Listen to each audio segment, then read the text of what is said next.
So, James the First, what we say, we don't have to say that Prospero stands in for a high government official. We can say that he would have looked to a Jacobean audience like a version of the very highest government official.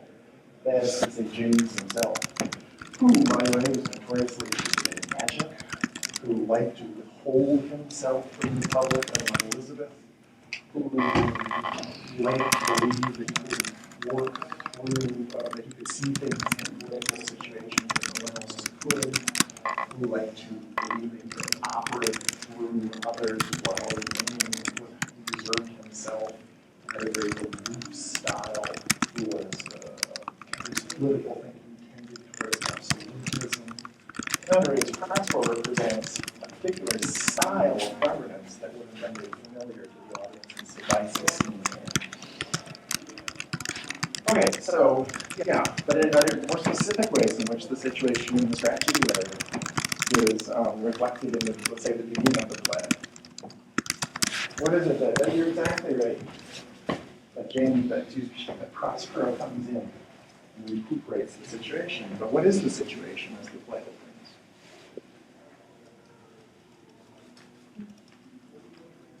Well,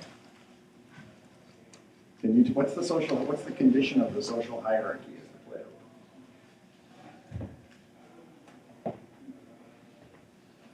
opens? Yes? I mean, it becomes confused when they're on the island. Right. But initially, it's an issue of who's been usurped by someone else, I guess. Well, does it become confused on the island, or is it already started out confused? Well, I guess the power dynamic is confused on the island because you really don't. But I'm not sure. I feel like they had more of a organizational structure before they got on the island. Yeah, they do. But the organizational structure is completely collapsed under the pressure of. You mean out of the island, like from where they came? I mean the storm at the beginning. Act 1, Scene 1. The first line is a summons, right, from the master to a subordinate. Boatswain, dear master, what cheer? Pull in the mariners. And then Gonzalo, who's an aristocrat, comes out. Gonzalo and the instructions. Antonio says significantly, where is the master, bosun? Who's in charge? So the play is set. By the way, what is the location of the play? This is a complicating factor. This is why it's important not to just reduce the play to a literal allegory right off. Where is the location of the play? Isn't it somewhere in the Mediterranean? Somewhere in the Mediterranean. It's really important to remember. Somewhere in the Mediterranean. We discussed last time, Sepphoris comes from Northern Africa. They're on their way from a wedding here in Northern Africa back to Italy. All the characters are Italians, and the island in which this is situated is somewhere between Italy and Africa and the Mediterranean. The Bermudas are mentioned. Does anyone remember where? Where did he go? Prospero summons Ariel. Ariel said, I've been flying about. I came from the Bermudas. So that's the kind of typical, yes, on the one hand, obviously the Bermudas are on the mind of Shakespeare in the Strategy's letter, right? Because you have Ariel coming from there. But on the other hand, the play is not set in the New World. It's literally set in Old Europe, right in the very middle of Old Europe. And politics are clearly the politics of England and the Ottoman Empire and Italy, and all that seems to be very familiar to the audience. So the play has a kind of a double location. On the one hand, thanks to Strachey's letter and the issues that it raises, and Caliban, which, by the way, did someone point out in this class is an amalgam of the word cannibal, which was a word that Christopher Columbus came up with, misheard a word and arrived in the West Indies.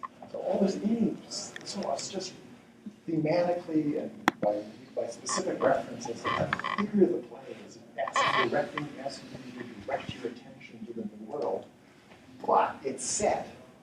Its action takes place, and its characters are taken from the old world. So it has this kind of a doubleness to it. Okay, so when I say that the play but the situation at the beginning of the play reflects the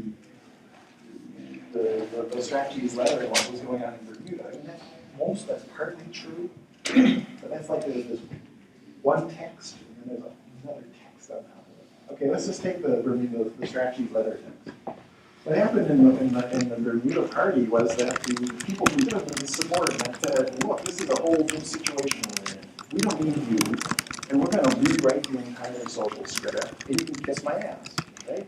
And everything broke down under the pressure of their distance and their circumstances, and so it was a collapse of social hierarchy, which had to be forcibly so.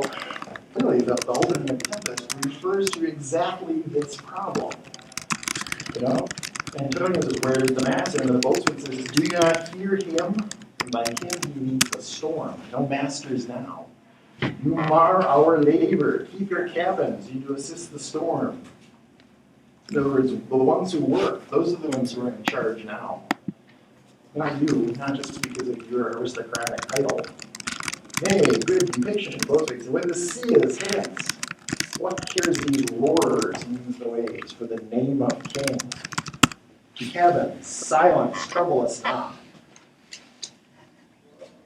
So even the king is implicated in this kind of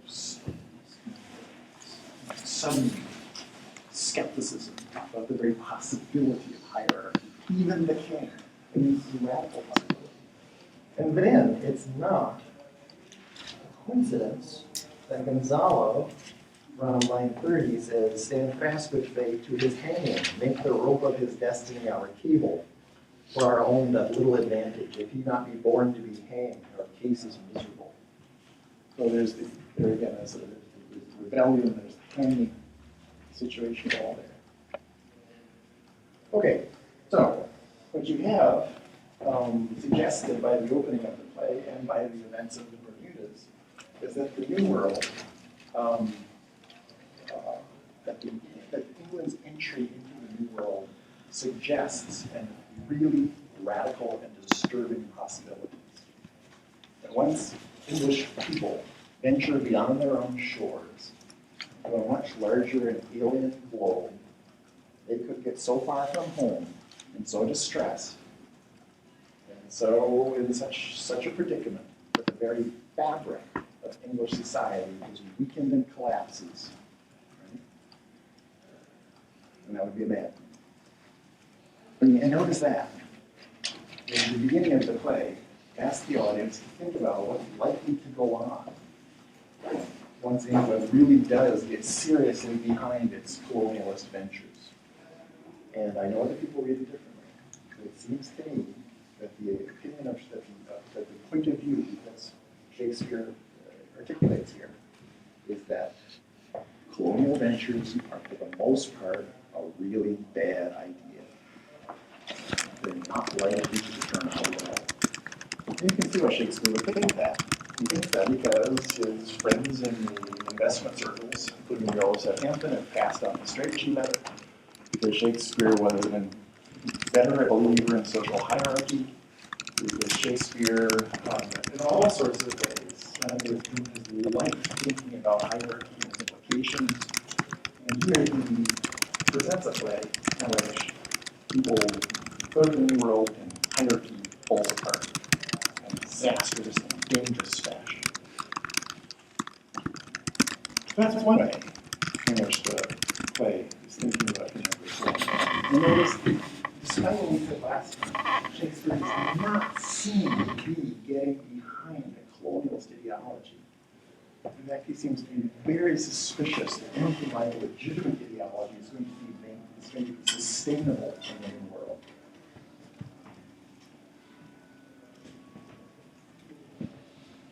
Okay, but then what happens next? So they basically say, get out of here, the old social order is torn up. If you don't work, you don't get to tell us what to do, et cetera, et cetera. And what's the next step? What happens next? The audience is invited to contemplate this disruption and to think through just how truly disruptive the world